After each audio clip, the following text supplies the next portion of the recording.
What if the once undefeated heavyweight champion of smartphones is quietly sliding into relegation, while still flexing in the ring like nothing's wrong? Samsung overpriced shadow boxing game is about to be exposed. Beware of ink bleed, phone overheating, and line strikes. To make matter worse, people just keep walking in one long chains. Like, how did they get people brainwashed into accepting that any product that isn't pricey is fake or lacks premium quality built? Let me know your answer in the comment section now. Picture this: a real top OG. The kind who built empires, changed industries, dominated for over a decade. Now sitting comfortably on the sidelines, sipping his drink, watching the chaos unfold. Meanwhile, the so-called king, Samsung, is out there throwing wild punches at thin air, shadowboxing like Jake Paul hyping a fixed fight against Anthony Joshua. Milking at users back to back, the crowd is cheering the spectacle, betting big on the guaranteed win of illusion and trickery. But the real match? It's already being fought by someone else silently. The last line in this video is something to remember if you are a core Samsung fans, cause that line carry lots of aggression that is so brutally unreal, and Samsung, they're not even in the same ring anymore. Is Samsung really going into relegation, or is this just another round of masterful marketing smoke? Let's break it down, step by step.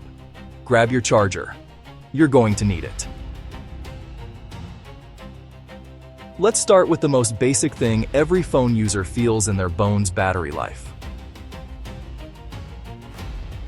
Samsung devices are big, thick camera islands, curved screens, premium metal frames. They scream, "I have space." Yet somehow, year after year, they engineer relatively small batteries that struggle to last a full day of normal use. The Galaxy S25 Ultra packs a 5,000 mAh cell. Respectable on paper, but real-world tests, like those from GSM Arena, Phone Arena, and DxOMark 2025, show it often delivers only 7 to 9 hours of screen-on time under mixed usage. Heavy users? You're hunting for outlets by mid-afternoon or carrying a bulky power bank like it's part of the outfit. Why? Samsung prioritizes ultra-thin designs and flashy features that guzzle power. 120Hz displays, high-brightness AMOLED, always-on features. The result? Users stay plugged in or tethered to chargers. Exactly the kind of dependency that keeps you locked into the ecosystem and buying more accessories. If you think this is just an innocent engineering trade-off, wait until you hear what happens to the screen.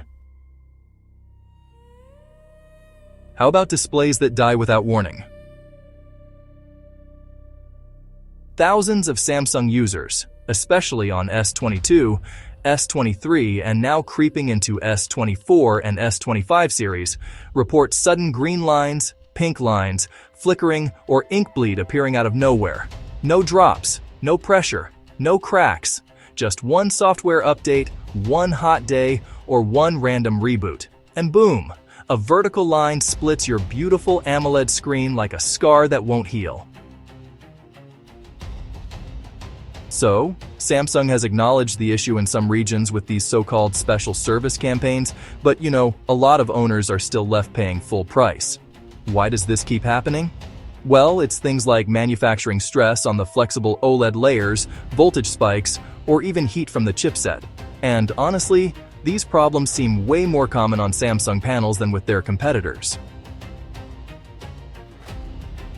Still think I'm overthinking this?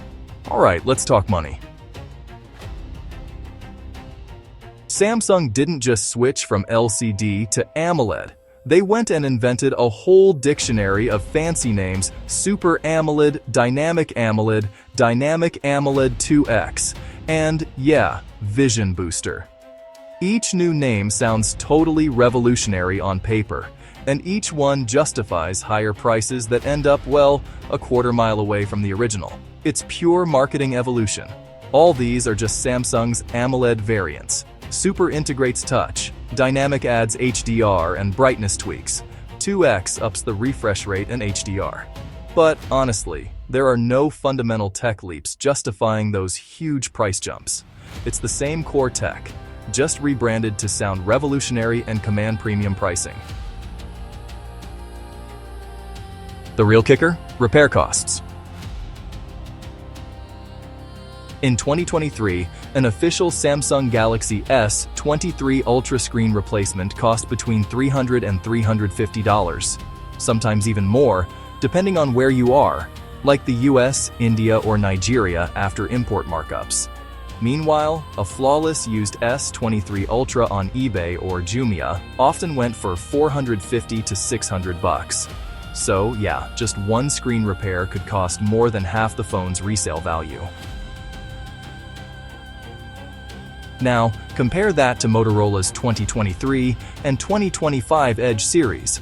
High-quality replacement OLED panels on AliExpress cost just $43 to $75. That's like roughly 5 to 10% of the phone's price. Crazy, right?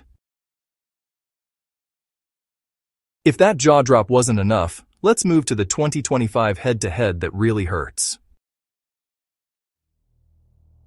The Galaxy S25 Ultra Premium Titanium frame, stunning 6.8-inch display, top-tier cameras, and yeah, a $1,200 plus price tag.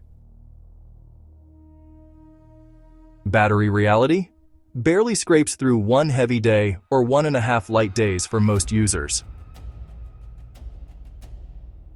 Now, the Motorola Edge 2025, unlocked for around $500 to $700, comes with a 5200 mAh battery that consistently delivers about 1.5 to over 2 days of heavy use. That's not just my opinion. DxOMark gave it a 2025 gold rating in its class. 68-watt fast charging gives you a full day's power in roughly 6 minutes. Oh, and 15-watt wireless charging is included. Plus, it's got IP68 and IP69 ratings, along with military-grade durability. So here's the thing. Motorola quietly remakes many Samsung features. We're talking about a bigger battery, faster charging, a tougher build, and some really practical Moto AI. All of this, but without the confusing prefixes or that so-called premium tax. The world honestly got confused by marketing, but hey, the numbers don't lie. While Samsung was, milking users with overpriced repairs and all that hype, Apple was watching closely. They didn't beg Samsung for screens. Actually, Samsung supplies the majority of high-end OLED panels to Apple iPhones. But the competition forced Samsung to face reality. When users have affordable alternatives that last longer, the overpriced game gets exposed. The truth buried under years of glossy ads?